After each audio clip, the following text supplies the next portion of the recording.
Hello friends, welcome to math and science simplified. तो आज ही सेकेंड लेक्चर है पॉलिनोमियल्स का। तो यहाँ पे हम ज़ीरोज़ ऑफ द पॉलिनोमियल को डिस्कस करने वाले हैं।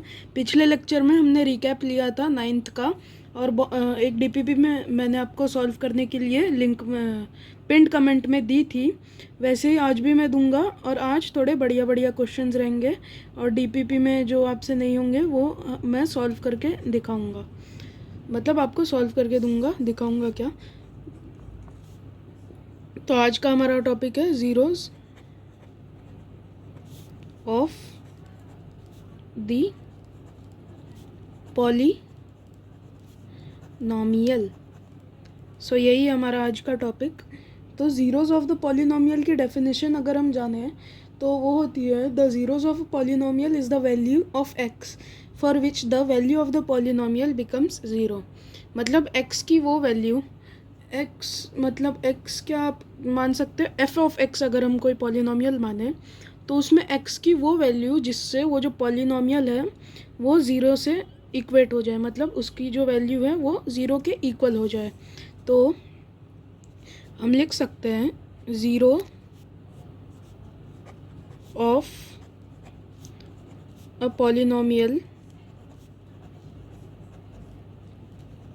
से F of x, F of x हमने पॉलिनोमियल मान लिया, is the value of x for which the value of polynomial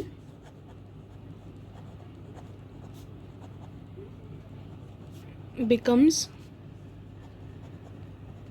zero. मतलब ज़ीरो ऑफ अ पॉलिनोमियल वो वैल्यू होती है एफ ऑफ एक्स की जिससे एफ ऑफ एक्स जो होता है वो पॉलिनोमियल ज़ीरो हो जाए। अब इसे अगर हम मान लें कि जो ज़ीरो है हमारे पॉलिनोमियल का एक्स की वैल्यू अगर हम अल्फ़ा मान लें, जनरली अल्फ़ा मानी जाती है, अल्फ़ा मान लें, और हमारे पास जैसे, तो हम क्या बोलेंगे, एफ ऑफ एक्स पॉलिनोमियल है हमारे पास कोई भी, अभी मैं पॉलिनोमियल नहीं लिख रहा, नाम है पॉलिनोमियल का, और x is equal to alpha, therefore f of alpha is equal to zero. अगर अल्फ़ा जो है वो ज़ीरो है इस पॉलिनोमियल का, तभी ये कंडीशन सेटिस्फाई होती है। अब x आप कुछ भी रख दो, ऐसा ज़रूरी नहीं है कि वो उस पॉलिनोमियल का ज़ीरो ही होगा। मतलब जैसे अगर हम एक एग्ज़ाम्पल लें, एफ ऑफ एक्स, और गिवन है कि x की जो वैल्यू है वो 2 है, और पॉलिनोमियल है हमारे पास 2x² प्लस x प्लस 3। तो यहाँ पे x की वैल्यू जब हम 2 रखेंगे तो f of 2 is equal to 2² plus 2 plus 3। तो 2 इंटू 4, 2 4 ज़ा 8, 8 प्लस 2 प्लस 3, तो वैल्यू क्या हो जाती है पॉलिनोमियल की, 13 हो जाती है।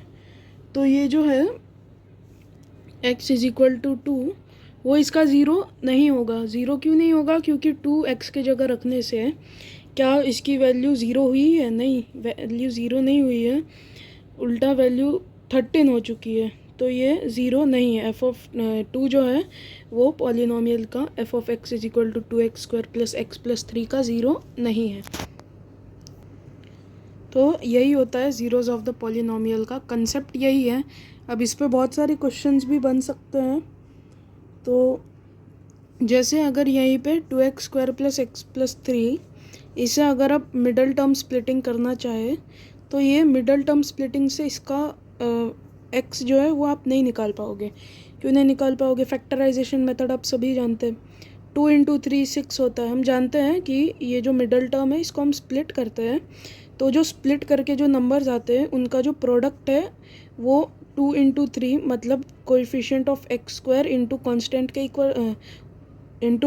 के इक्वल रहना चाहिए, और जो उनका सम है वो कोएफिशिएंट ऑफ x के इक्वल रहना चाहिए, मतलब 1 के इक्वल रहना चाहिए। तो अगर हम यहाँ पे करना चाहे तो 2 इंटू 3 6 होगा, तो अगर आप 2x² प्लस 3 2 ज़ा 6 होता है, तो 3x माइनस 2x प्लस 3 भी अगर करें तो यहाँ पे आपकी वैल्यू सही नहीं आएगी। सही क्यों नहीं आएगी? क्योंकि 3 इंटू -2 क्या होता है? -6 होता है, बट हमें तो +6 चाहिए था, तो इससे तो वैल्यू नहीं आएगी। अब इसका कोई और तरीका हो सकता है, वो हम बाद में देखेंगे, बट इसकी वैल्यू नहीं आएगी। वहीं पे अगर ये यहाँ पे -3 होता तो यहाँ पे आराम से वैल्यू आ जाती इसी से, 2x² plus 3x minus 2x minus 3 से। तो यहाँ पे हम क्या करते, x इक्वल लेते तो 2x प्लस 3 बचता, और यहाँ पे -1 इक्वल लेते तो 2x प्लस 3 बचता। तो हमारे पास आ जाता x माइनस 1 और 2x प्लस 3। तो x की वैल्यू 1, मतलब ये 1 एक 0 होता, और x की वैल्यू ये 2x प्लस 3 है ना, तो 3 उस तरफ जाएगा, इक्वल टू 0 होता है ये, तो 3 उस तरफ जाएगा तो -3, और ये 2 जो है ये अभी मल्टीप्लिकेशन में है, ये डिवीजन में चला जाएगा तो बाई 2। तो ये एक 0 होगा इस पॉलिनोमियल का, -3 का। अगर हम -3 कर लेंगे, 2x² प्लस x माइनस 3, और चेक भी कर लेते हैं एक बार। चलिए चेक करते हैं। तो 1 अगर रखेंगे तो 2 ही आ जाएगा, है ना। 1² क्या होता है? 1 ही होता है, +1 और -3, ये तो आप जानते हैं ये 0 ही होगा। 2 + 1 3, 3 - 3 तो 0 ही होगा। और यहाँ पे -3/2 रख के भी देख लेते हैं, तो -3/2 बाजू वाले पेज पे कर लेते, उस पर बहुत कचरा हो गया था। तो एक हमारा 0 आया था -3/2, तो उसे अगर हम अपने पॉलिनोमियल में रखें तो 2 -3/2² प्लस, सीधा लिख देते हैं, -3/2 -3। तो यहाँ पे क्या होगा, 2 यहीं से कैंसिल कर दें क्या? नहीं, पहले कर लेते हैं। तो 2 इंटू 9, -3 इंटू -3 9 होगा, -9 नहीं होगा, ठीक है ना, वो गलती मत करना। अपॉन 4 -3/2 -3। तो यहाँ पे क्या करेंगे, 2 से 2 आ जाएगा यहाँ पे, तो 9/2 -3/2। यहाँ पे बस ये अलग है, 1 है यहाँ पे, तो इंटू 2 दोनों में कर देंगे ताकि डिनोमिनेटर तीनों टर्म्स में कॉमन हो जाए। तो ये आपको आता ही होगा, एलसीएम लेना तो आप सबको आता ही रहेगा, फिर भी मैंने यहाँ पे बता दिया। तो यहाँ पे -6 हो जाएगा और यहाँ पे आ जाएगा 2, तो 2 आ जाएगा हमारे पास कॉमन। 9 - 3 होता है 6, 6 - 6 होता है 0, और 0 अपॉन कौन सा भी नंबर यहाँ पे 2 है is equal to 0। Therefore -3/2 is a 0 of the polynomial f of x is equal to 2x² plus x minus 3। तो यही होता है ज़ीरोज़ ऑफ द पॉलिनोमियल का। तो अभी ये वीडियो में ही एक और टॉपिक हम पढ़ लेते हैं, geometrical meaning of zeros of a polynomial. तो ज्योमेट्रिकल मीनिंग अगर जाने ज़ीरोज़ ऑफ अ पॉलिनोमियल की, तो ज़ीरोज़ ऑफ अ पॉलिनोमियल अगर हम ग्राफ पे भी पॉलिनोमियल्स को हम रिप्रेजेंट कर सकते हैं। तो ग्राफ पे जो ज़ीरोज़ ऑफ अ पॉलिनोमियल कैसे, हम अगर हमें कोई ग्राफ दे दे ऐसे, है ना, ऐसे करके, ठीक है, ऐसे एक ग्राफ दे दे, और इस पे कोई ऐसे करके लाइन बनी है, ठीक है, ऐसे करके कोई लाइन बनी है। तो हमसे कोई पूछे, तू मेरे को बता कि ये कोई पॉलिनोमियल का हमने कोई ग्राफ बनाया है, तो ये जो भी पॉलिनोमियल है, हमें पता नहीं पॉलिनोमियल कौन सा है, f of x मान लेते हैं, तो इसमें x की वैल्यू क्या होगी। और हम जानते हैं लीनियर पॉलिनोमियल के लिए पहले हम सीख रहे हैं। लीनियर पॉलिनोमियल, आप जानते हैं कि लीनियर पॉलिनोमियल का एक ही ज़ीरो होगा, जितना डिग्री होता है किसी भी पॉलिनोमियल का उतने ही नंबर ऑफ़ ज़ीरोज़ होते हैं उसके। ये भी यहाँ एक मैं नोट करने जैसा पॉइंट है, आप नोट कर लीजिए। मैं बोलता हूँ कि the zeros of the polynomial decide the number the degree of the polynomial decides the number of zeros of the given polynomial. मतलब जितने ज़ीरोज़ रहेंगे उस पॉलिनोमियल के उतना ही उसका डिग्री भी रहेगा। अगर डिग्री 2 है तो 2 ज़ीरोज़ है, 3 डिग्री है अगर उसकी तो उसके ज़ीरोज़ भी 3 है, अगर 2 डिग्री है तो 2 ही ज़ीरोज़ है, उसके 4 है। जितने डिग्री जितनी है, डिग्री आप जानते हैं, मैंने पिछले क्लास में भी बताया ही है, तो उतने उस पॉलिनोमियल के ज़ीरोज़ होंगे। सॉल्यूशंस भी हम बोलते हैं, रूट्स भी बोलते हैं, आप जानते हैं ये ज़ीरोज़ को रूट्स भी कहा जाता है। तो वही, तो क्या होता है पता है, जहाँ पे एक्स एक्सिस पे वो पॉलिनोमियल का ग्राफ इंटरसेक्ट करे वहाँ पे ज़ीरो होता है। तो एक्स एक्सिस पे एक ही बार यहाँ पे इंटरसेक्ट कर रहा है, ये पता ही आपको, एक्स एक्सिस होता है, ये वाई एक्सिस होता है, ये सब जानते ही हैं। तो ये यहाँ पे एक बार इंटरसेक्ट या कट कर रहा है। अगर इंग्लिश में ऐसे बोला जाए तो zeros of a polynomial f of x will be those points where graph of the polynomial f of x will cut और टच द एक्स एक्सिस। मतलब एफ ऑफ एक्स कोई पॉलिनोमियल है तो उसका ज़ीरो वहाँ पे होगा जहाँ पे एक्स एक्सिस पे वो टच करता हो।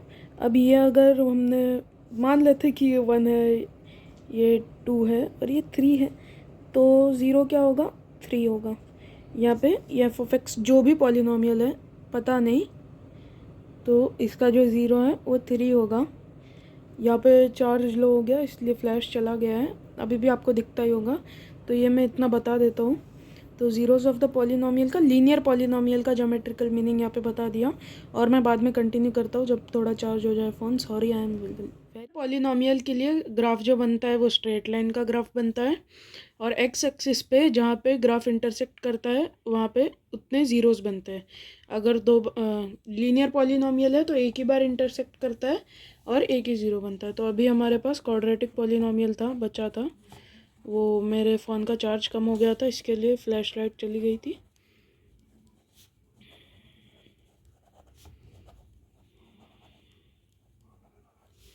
तो क्वाड्रेटिक पॉलिनोमियल का ज्योमेट्रिकल मीनिंग बाकी था। तो क्वाड्रेटिक पॉलिनोमियल में अगर ऐसे कोई ग्राफ है, ठीक है ना, ऐसे है,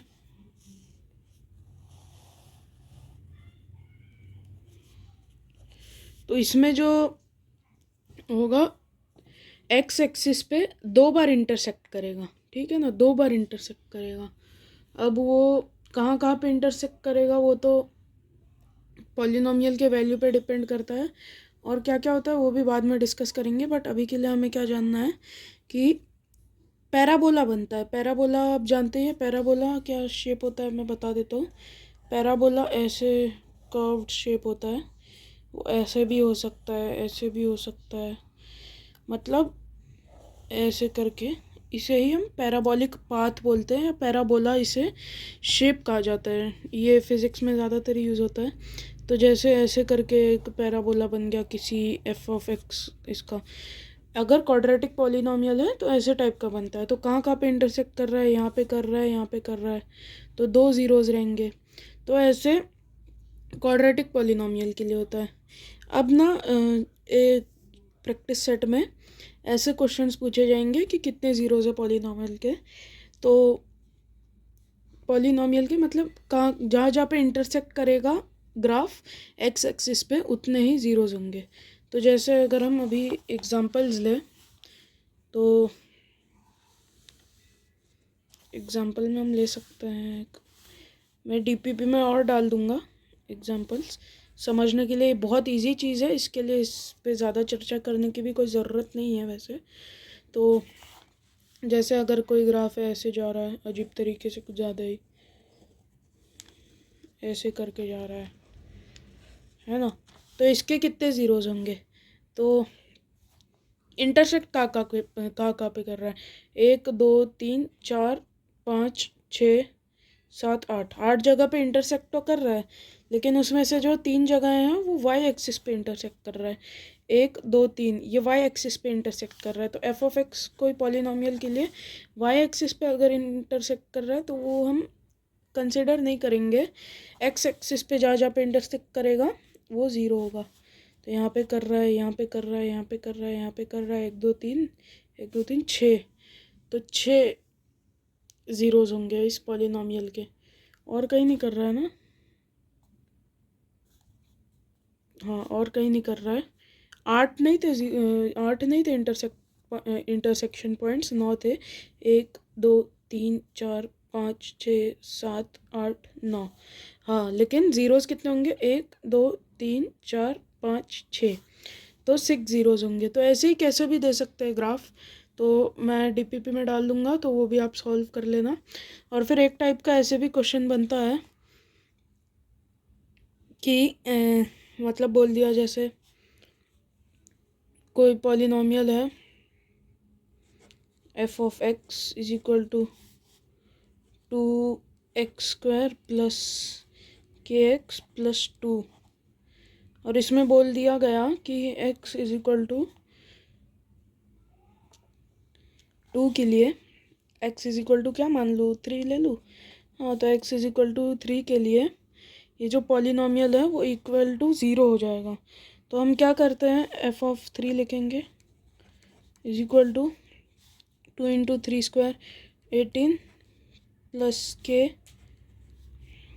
x क्या है, 3 है, तो 3k plus 2 is equal to 0।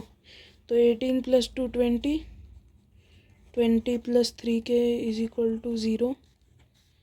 तो यहाँ पे 3k इज इक्वल टू -20 हो जाएगा। तो k की वैल्यू क्या हो जाएगी, -20/3। तो यही हमारा आंसर होगा। तो k की वैल्यू ऐसी होगी।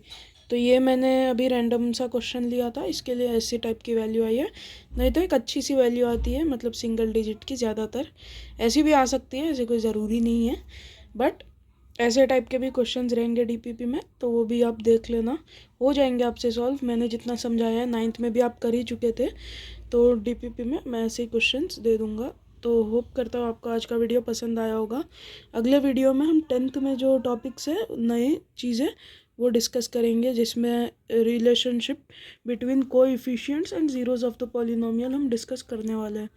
तो आगे के जो अगले वीडियोस होने वाले हैं उसमें बहुत मज़ा आएगा, तो आप ऐसे ही बने रहना। अभी के लिए मैं इस वीडियो को इधर ही तक रखना चाहूँगा। होप करता हूँ आपको आज का वीडियो पसंद आया होगा। तो अभी के लिए मैं आपसे अलविदा चाहूँगा। बाय।